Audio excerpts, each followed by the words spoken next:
Hi, this is Emma Hemming-Willis. And I'm Helen Cristoni. Welcome to our Make Time podcast. We are two women on a mission to uncover the secrets of making time for everything. From work and relationships to our brain, body, and beauty, we'll explore it all and share it with all of you. We interview experts so we can discover more practical tips to make time so we have more time for our family, friends, and ourselves. So join us as we chat with incredible guests who share their expertise on all the ways we can learn to make time, especially for you. Okay, it's time to make time.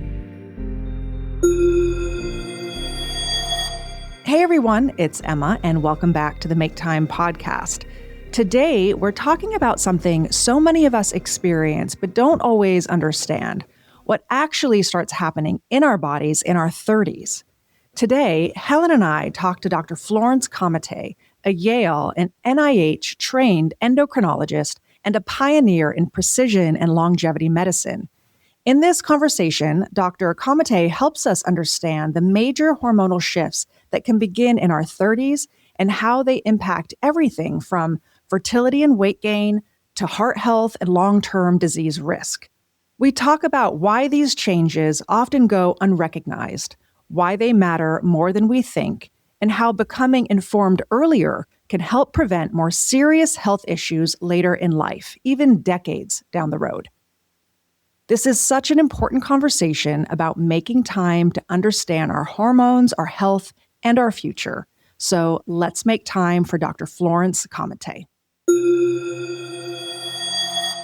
Hey everyone, it's Helen. I'm really excited today. We have Dr. Comite with us. And thank you so much for joining the Make Time podcast today. We're really excited to have you on. I'm so delighted to be here. Thank you for having me. So what we love to ask our guest is, what is the most important thing you think we should be making time for and why? So I can speak biologically and then I can speak about life in general. I think sleep is the most important objective we should have, both to cleanse and restore our brain and our entire body. And there's also some systems at work now that we're just beginning to peel apart beyond having trouble with obstructive apnea, which comes up all the time, but it's far more complicated than that. And there's actually a system that cleanses the brain. On a day-to-day level, maybe because that's what I struggle with, relationships. I think that making time in our life to stay in touch with our friends and to continue that part of our life, socialization, animals, if you love them, actually are critically important to keeping us healthy. Those would probably be the top pieces that I would look at in terms of what's most important, most valuable. When it comes to sleep, what do you suggest? How should women be winding down? What should they be doing to help them get a better night's sleep? It's so much harder as we get older and with hormones and all the things coursing through our body. What do you tell your patients? Well, first of all, checking hormones is really important. So our bodies go through changes in our 30s. Our whole system goes through changes, not just body and mind. It's the way we all engage. And by understanding a few biomarkers of health, as well as the bits and bytes of you, like what your family history is, how you live life, how you choose to eat, sleep, work out, do restorative, all of that to me comes together for each unique human being. And that's another piece of it. Each of us is unique. Are there certain rules that would be very useful? Absolutely. Maybe not eating for at least an hour before you go to bed, ideally 2 hours. And if you do need to, because you've learned your sugar is low, for those of your listeners who may be wearing a continuous glucose monitor and know what their sugars run, which is another important facet, then you might have protein like a couple hours before you go to bed with some fat and fiber, some nut butter on an apple or Greek yogurt or cottage cheese, and that will keep you sustained through the night. Those are very important facets for sleep. Try to turn all the electronics off. Some people can be on their cell, read a Kindle, look at TV, and go right to sleep. I happen to be one of those people, so I'm lucky, but unlucky because maybe I'd be better off calming down at night. But it's usually those kind of devices keep your mind racing and also turn on a different kind of part of your brain and doesn't allow you to turn off. In fact, so many people have trouble turning off that I'm not adverse to using some kind of relaxation, like to start with a bath with Epsom salt because it has magnesium and you absorb it that way, or magnesium itself. Sometimes warm milk, is great. Anything that produces serotonin. With Thanksgiving coming up, we all know a nap after that dinner is almost inevitable. And so those can help women a lot. Meditation is a great way. There are certain meditative approaches you could use that will help you. Most of all, you can't almost understand without measuring. So I really believe in the wearables. I believe they're game changers. So using a wearable that tells you what's actually going on in your body. We just had this talk with a patient this morning. I've been taking care of her parents for a long time, and she's 40 now and realizing that her body is changing. And she was mentioning how she used to wear an Aura and she knew that she always got deep sleep. So she didn't need a lot of sleep, she thought, but she got deep sleep. Most people can't get adequate deep sleep. And even if you do get great deep sleep, and this is what these devices can help you, whether it's 8 Sleep or Aura or Whoop or Garmin or the Apple Watch, you can learn what you need, because you can have people who sleep long hours but don't have quality sleep. And then you can have people who sleep 6 hours and they have good quality sleep. So knowing more about yourself at a deeper level makes a difference, because then you can make meaningful change. So I'd love to just double click on this a little. I went through menopause really early. I was like 42 and I'm 55 now. And the one thing that really, I wasn't a good sleeper to begin with. But when postmenopausal, I get these hot flashes when I sleep and I think someone's murdering me, right? They're really so dramatic, and I'm a horrible sleeper to begin with. So sleep has really been hard for me. And still, I'm 55. I'm still having these hot flashes that just kind of pull me out of my sleep so traumatically. So what's a girl to do, Dr. Comite? What do you think? What are you doing? So I can delve into a little bit about you if you want to be open about it, a little more open. I will tell you, my mother had hot flashes into her 80s until I started her on hormones. And she was on hormones for the rest of her life. And she passed away at 102 and had a quality life. Hormones are essential to us. I believe that we are underserved because the Women's Health Initiative trial unfortunately set everybody off in the wrong direction about 20 years ago. And most doctors are still very uncomfortable. They're not really trained deeply in hormones. The whole field of longevity is exploding right now. So a lot of doctors are getting into it, but there's still a lot of unanswered questions to them. In your case, I don't know what happened at the time of menopause, but I will say that it is unusual to continue to have hot flashes for 15 years. My mother was an exception, and so are you. The good news is both you and my mother look like you're about 35. My mother also didn't age very overtly, so I'm a little jealous because I think it's not as good for me. And so there's what I would do is start with looking at certain key biomarkers. Look at your makeup in terms of your carbohydrate metabolism.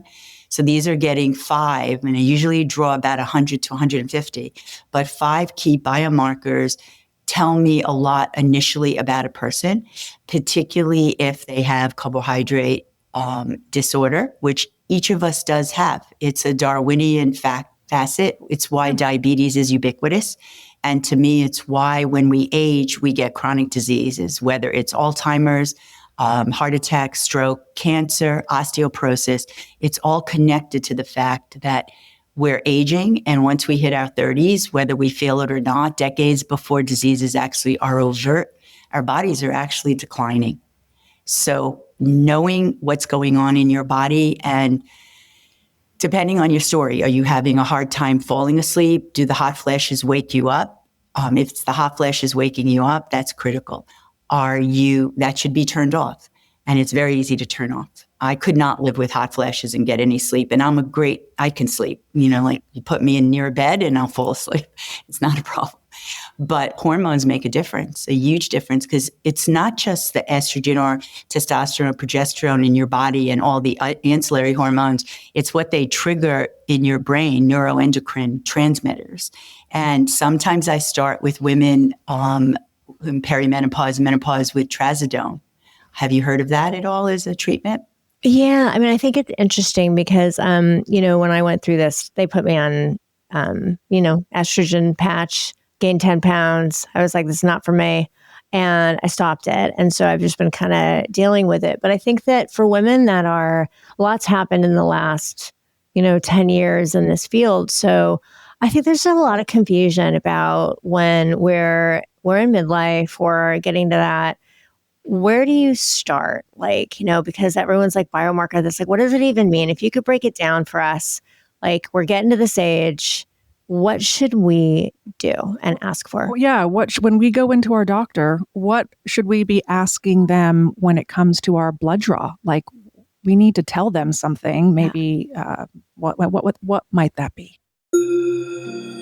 Hello, lovely ladies. This is Helen Cristoni, and I am co-founder of Make Time Wellness. Are you ready to take charge of your wellness journey? Well, look no further than Make Time. We have worked tirelessly to develop all-in-one drink mixes that make a woman's daily wellness easy and delicious. Make Time Wellness supplements offer comprehensive formulas for your brain, body, and beauty in that order, without having to take handfuls of pills. Make Time is packed with powerful ingredients like MCTs, omegas, biotin, multivitamins, and curcumin. We are really busy women and have designed these formulas for busy women like you. So join us and check us out at maketimewellness.com/podcast20, and we'll give you 20% off your first purchase. Make time for your brain, body, and beauty today with Make Time Wellness.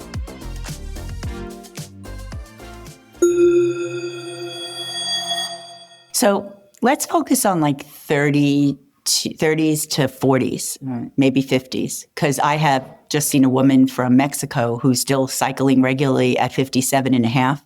My cutoff in the past was 58, and I've had pregnancies in women in their 50s. So unlike you, where you started at the early end, you can see menopause as early as 38 and as late as 58.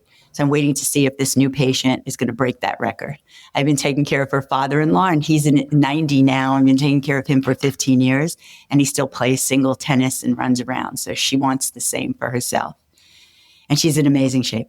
So where I start is, first of all, I think the continuous glucose monitor is amazing because we are all products of our environment currently, and the fact that food is pretty plentiful in most areas. Of course, there are exceptions, and there is food hunger even in New York. And each of us in the past needed the genes that allowed us to put on fat during lean times. We could live off of it. So if your ancestors survived being cavemen, cavewomen, or the Holocaust or the Irish famine, we all have those genes. I've yet to meet somebody who has normal sugar patterns. No one has it. You just may look differently on the outside, but you don't have that. So using a continuous glucose monitor, even for a few days, or each one of them usually lasts about 2 weeks, can tell you how you react to foods. Because just sitting and looking at the two of you, you're going to have different reactions to food. And for some people, even my twin and I have somewhat different. I have an identical twin.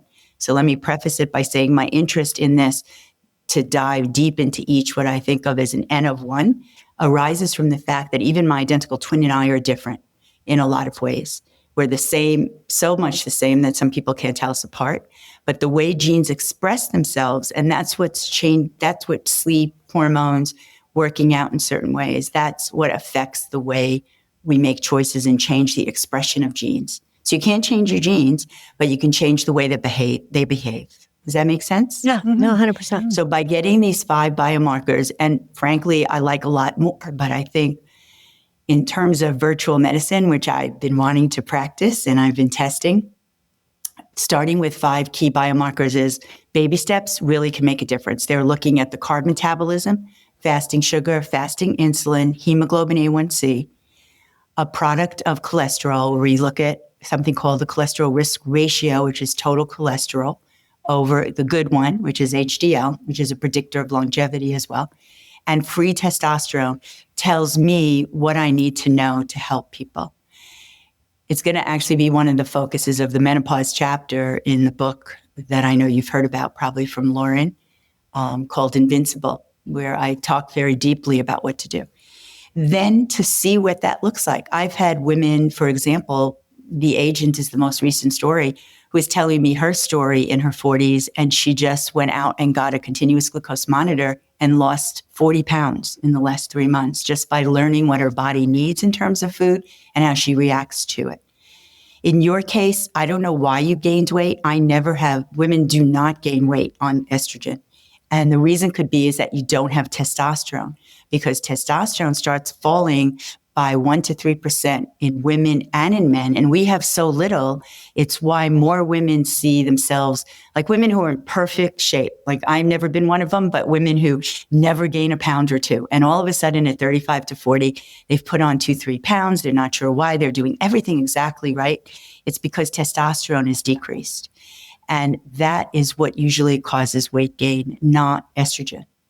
Even birth control pills. A lot of people say birth control pills cause weight gain. It's because the birth control pills also suppress testosterone. In our 20s, it's almost a diagnostic test for diabetes because there are changes that happen in our body. So I would say to the doctor, could you measure these biomarkers for me? You can actually get them now from so many different startups and companies. The issue is interpreting them and integrating them into how you live life. Like, what kind of exercise do you do? Are you doing aerobic? Are you doing high intensity? Are you doing resistance a couple of times a week? Are you eating enough protein? Like, I don't know if you've had a body composition. Have you? Yeah, for sure. So what is the pattern you have? Do you have a lot of muscle? Are you a C, I, or D?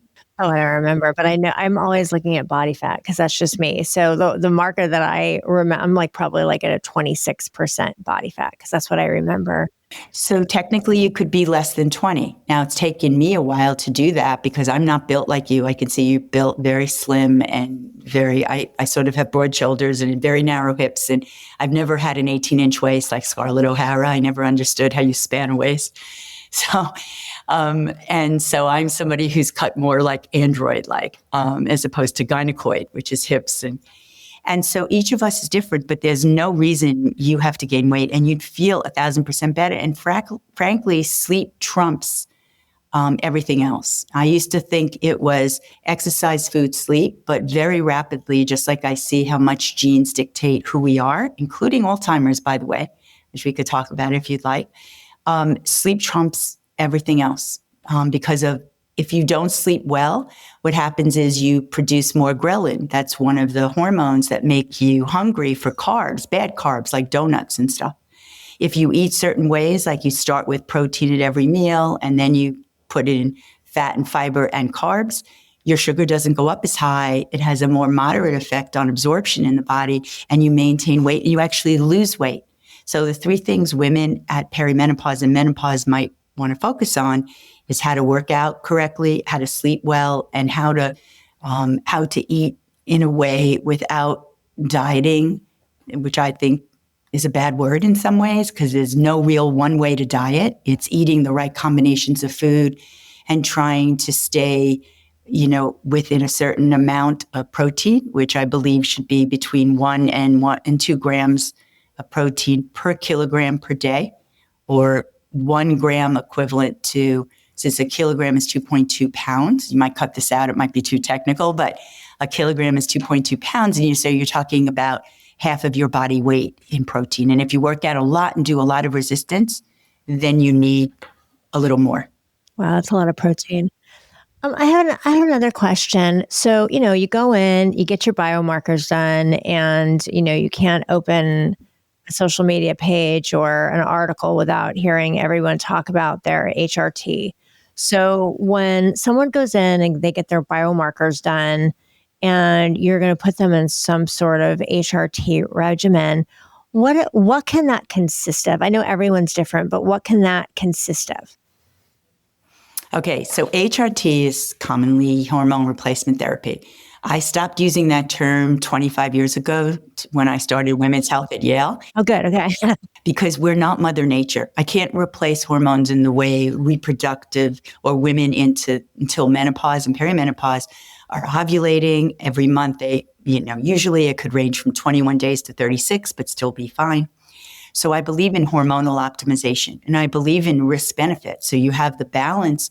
It's the way you approach a clinical research study. And because my training as a clinical investigator at both Yale and the National Institutes of Health, I know how to do studies in people. And I've worked with men, women, and children of every age because I overtrained in pediatric adult endocrinology as well as gynecology and andrology. So I have a unique perspective and a unique lens to look at every decade of life. And so I believe that most women, and there are exceptions, if you've had breast cancer or a close family member, like a sibling, a parent, a grandparent, we're much more careful with estrogen. And I don't start estrogen right away. I usually use progesterone in younger perimenopausal women who are still cycling because many of them are not making progesterone. They're only making estrogen. They're not ovulating. And you don't want unopposed estrogen. So women in perimenopause before the year after your last period, which is the definition of menopause, you go into menopause exactly a year after your last bleed period, menses, and then you're postmenopausal. And so progesterone is one of my favorite. And if you're not on progesterone, it's probably one of the reasons you're not sleeping either. So there's a lot of staggered approaches, including lifestyle changes at night and sleep and how you're preparing for sleep, along with hormones to optimize. Testosterone is useful for every single person. All of us, men and women. Testosterone contributes to building muscle, which is the organ of longevity. When we start declining in our 30s, that's when disorders of aging start happening. It's not aging itself that's a disease. I think aging is a gift, but I think if you don't protect yourself and try to keep your health at the point you were when you were 25 to 30, you're going to get chronic disease because we're all wired to that. At what age should you start testing your hormones? Depending on whether you're on hormones already or not, like birth control pills, for example, in your 20s, it's absolutely great to get a sort of physiological optimal. Because in our 20s, our body works the best way it can. 27 is when we kind of peak. That's when athletes peak. That's when having children is supposed to be the best. Of course, we break all those rules. And today's world, we have ways to biohack if you want to think about it. But 30s is a great time to do it too, because our bodies change. That's why when I first created this field, I did a journal club and I presented to all the men in the departments because I was practically the only woman at Yale in the departments. But that why do we fall apart in our 30s? Why has infertility become an issue? Why do men start getting heart attacks? Why do women put on weight? Why do bones start thinning by our 40s in most women? It's because we're changing our hormonal milieu and our metabolism changes as a result. So the 30s are a perfect time to do this because our body's beginning to decline. But having said that, I've also started treating, over the years, women 60s, 70s, 80s, 90s, and improving them and making sure they're optimized is absolutely doable. I've never had a person become diabetic, have a heart attack, have a stroke, get Alzheimer's. And that doesn't mean that won't happen. And I've referred people who have all those conditions to reverse them. But it's an unusual approach because you want to know what's going on at the cellular level and change it. Beginning in your 30s and 40s is ideal. I'm coming to you. I know. I love this. I think I'm going to be your virtual patient. Can I get on that waiting list? Yeah. I have all the things. I mean, it's been a journey, and at the end of all of it, I try to just work out and eat right and do the best I can. But I love this. I think it's such an important topic because, only recently are we talking about menopause and, women's health is has been on the back burner for so long. I mean, as you were saying, you're presenting to all men at Yale. And, I think it's so important to be educated that, we want to tell our listeners that it's never too late, but also we don't want to make it. Sometimes it seems so complicated. And when things get like too much for me to try and figure out, I'm like, oh, just forget it. I can't. This is true. When I had the reason that I found out that I was postmenopausal is because I actually broke my pelvis twice back to back. I was diagnosed with severe osteoporosis. I was still on birth control, so I didn't have a period. So I had no idea that I wasn't having periods because I never had one to begin with because I was a marathon runner. And here And then they were like, oh yeah, like you're postmenopausal. And I was like, what? And you have severe osteoporosis. And I had a lot of stuff handed to me. But what I got at that time was reduce your toxic burden, start eating real food, and, work out a little different. And so that's what I did. But now today it's like I'm still suffering a little bit. So I'm going to dig into this. So I really thank you for just breaking down some simple things women can look at, because it's really complicated. It is complicated. Another piece that we probably want to include is family history. So family history years ago to me was a poor man's genetic test. I'm really into genes and genetics and look at sometimes over 1,700 genes because I can predict your future health trajectory, basically for every person. I know the path you're on once I get that data and I look at trends. And osteoporosis might run in your family. I don't know if anyone has lost a few inches, is using a walker, cracked a hip, broke a wrist, and has a kyphosis or buffalo hump at the top of their spine. But in your case, probably it was a disservice. Birth control pills are great, but there's a higher incidence of osteoporosis because you're using fewer hormones and you're not building bone. Now, just because you have thin bones doesn't necessarily mean that your bones break, because sometimes the tensile strength of bones supersede that. So, like thin wires that you can't break, bones can be like that. I still remember a couple of people in their 80s who fell down a flight of stairs and never broke anything. And they had terrible bones by density, but their tensile strength of bones was really strong. And usually osteoporosis runs in the family. You're a little bit of an exception because you're fair skin, but you have dark eyes and dark hair. Asians and people who look more like me are more at risk, and I too am at risk. In fact, I started testosterone in my 30s because I helped to bring Hologic, the bone density test, to market, and I knew from my mother and my father that I was already osteopenic and had poor bone density. So you can reverse all of that. Well, I think this is all such great food for thought, and I'm very inspired to go get my biomarkers tested and kind of dig back into this, because I think it's important to continue this conversation. So we always love to ask our guests, what are you not making time for that you're going to commit to making time for today? Actually, I've started. One of the places in my life is not maintaining. I have tons of friends and relationships, but I don't have a lot of time to spend. And a few of my colleagues and friends have said, hey, just leave the office early. Early to me is 7 o'clock. So leave the office early. We can grab a glass of wine or we could just hang out. And that's what I've decided was very important for me this year. So I'm working on it. I'm not saying I'm there yet, but I'm working on it. Yeah, social connection. We were talking about that earlier, about how important that is for your brain health. Vital. There's actually studies about people with metastatic breast cancer, the work that was done at Stanford showing that if you join a group to talk about where things are, you actually live 18 months longer than people who don't. Or you go home from the hospital with a heart attack to a significant other and you live longer. You live the longest if you go home to an animal like a dog or a cat, because it's unconditional love. So I think those parameters are really important for us to keep in mind, particularly with all the demands on our time and what we have to do to serve. Dr. Comite, this has just been so enlightening, inspirational, informative, all the things. So we really, really appreciate you coming on today and just sharing just a little bit about what women should look out for, what questions they should ask. I think this has been great. Can you please let our listeners know, how do they find you?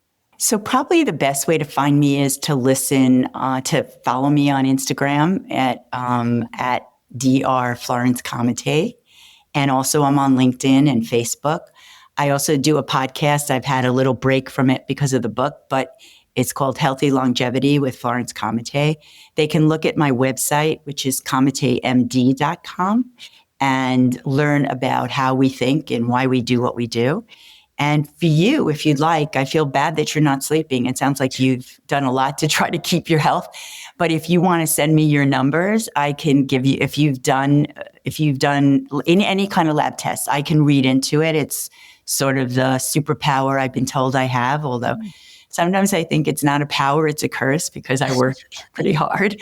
But it really is a gift because of the fact that I feel like I could help women stop aging to disease, to chronic disease. And that is critically important, I think, for all of us.